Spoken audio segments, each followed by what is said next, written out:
রোজা রাখা অবস্থায় তরকারিতে লবণ হয়েছে কিনা এটা দেখা যাবে কিনা, দুটো ব্যাখ্যা আমি দিতে চাই আজকে। খুব স্পষ্ট করে শুনতে হবে মা বোনরা, মাশাআল্লাহ। আসলে এই ধরনের প্রবলেম কিন্তু আমাদের হয়।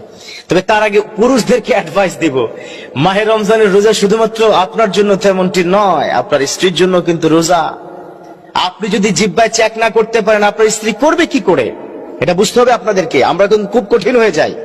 মাহে রমজান আসলে রকমারি ধরনের ইফতার করতে হবে, স্ত্রীকে প্রেসার দিয়ে এটা করো সেটা করো, ইফতারের এই আইটেম কি নাই কেন? আর ইফতার তো মাশাআল্লাহ বাংলাদেশের বড় বাপের পোলায় খায়, ছোট বাপের সন্তানে খায়, নাতি খায়। এগুলো যদি না করে আজকের ইফতারি হয় না। রকমারি খাবারের নাম কিন্তু ইফতারি নয়।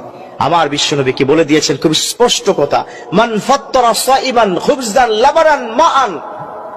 যে ব্যক্তি রমজানের এই মাসে কোন একজন ইফতারকারীকে, রোজাদারকে ইফতার করায় একটা খেজুর দিয়ে, একটুখানি দুধ, এক ঢোক দুধ দিয়ে অথবা এক ঢোক পানি দিয়ে, সমপরিমাণ সওয়াব আল্লাহ পাক ওই ব্যক্তির আমল নামায় দিবে যিনি তাকে খাওয়াবেন। সুবহানাল্লাহ, কত চমৎকার বিধান।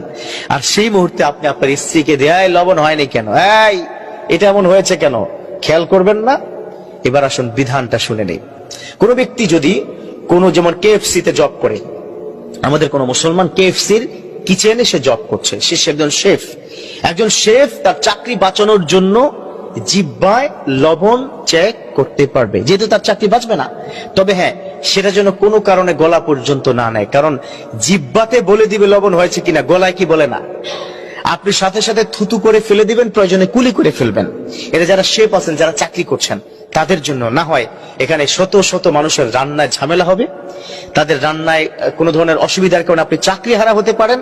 এরকম কোনো আশঙ্কা বা ভয় থাকলে ডেফিনেটলি আপনি জিহ্বার টেস্টটা করতে পারবেন।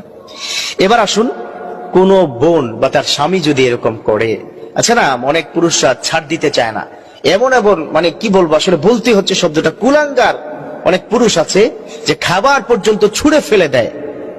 হাউ ডেয়ার ইউ ম্যান, আল্লাহর নিয়ামত তুমি ছুঁড়ে ফেলছো, কার নিয়ামত তুমি ভক্ষণ করছো, কে দিয়েছে তোমাকে? ইন্নাল্লাহা ইয়ারযুকু মান ইয়াশাউ বিগাইরি হিসাব। আল্লাহ পাক যাকে খুশি তাকে যখন খুশি তখন কি রিজিক দিবেন, আবার রিজিক থেকে বিরত কি রাখতে পারেন। তুমি স্ত্রীর লবণের কারণে যে ছুঁড়ে ফেলে দিয়েছো, কি হবে তোমার কাল কিয়ামতের ময়দানে? এটা চিন্তা করবো আমরা কি পুরুষরা। আর যদি মা অথবা বোন, আপনাদেরকে বলছি, যদি এরকম হয় একটু কঠিন আপনার স্বামী হয়, তাহলে অবশ্যই আপনিও লবণ চেক করতে পারবেন, ঝাল চেক করতে পারবেন।